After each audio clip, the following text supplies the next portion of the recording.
Un bébé pour mon mari. Chapitre 1, deuxième partie, écrit par Ernestine Mbakou. Ma sœur essaya de me dissuader de le faire. Elle me dit que j'étais folle de faire une chose pareille. Rachel, vous pouvez adopter... Arrête-moi ça. Non, j'avais promis à Jules qu'il aura un enfant de son sang. Il l'aura. Tu ne peux pas faire ça. Je le ferai. Tu verras.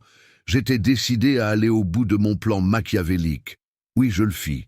J'avais passé mon temps à éplucher les annonces, à regarder de plus près la candidate parfaite. Je voulais qu'elle réponde aux critères que j'avais établis. Je reçus une dizaine de candidatures. Je jetai mon dévolu sur Claire, une jeune fille de 25 ans. Sa lettre de motivation était si touchante. Elle me parla de l'importance qu'elle accordait à la famille, de son désir d'aider les autres. Elle avait la tête sur les épaules. Et elle était aussi très intelligente. Professeur de lycée. Je regardais sa photo durant de longues minutes. Elle était jolie. Sans être une femme fatale, elle était le genre de femme à attirer l'attention dans la rue. Je finis par la contacter. À notre première rencontre, je compris que c'était elle. Le marché était clair. Il me fallait jeter mon mari dans les bras de cette femme.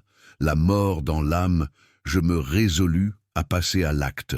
Ma sœur, une fois de plus, m'en voulut. Je ne savais même plus pourquoi je lui en avais parlé. Nous étions jumelles. Rita était mariée et avait déjà 2 enfants. Elle et moi étions très liés depuis notre naissance. J'aimais ma sœur. Je lui dis que c'était ma décision. Tu ne peux pas vendre ton mari, Rachel.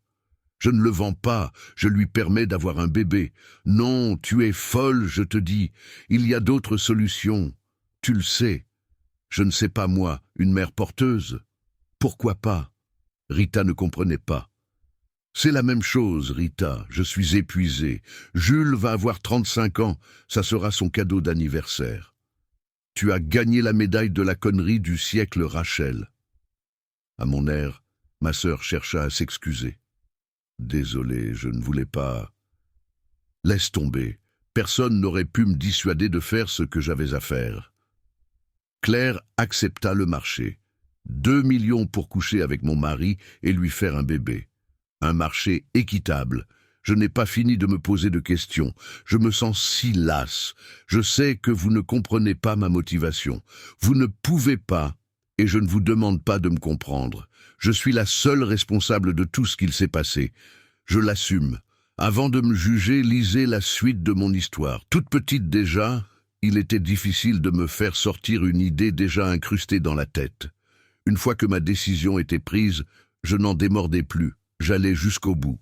Mes parents disaient que j'étais la plus hardie des jumelles, et pourtant, j'étais doté d'un tempérament doux.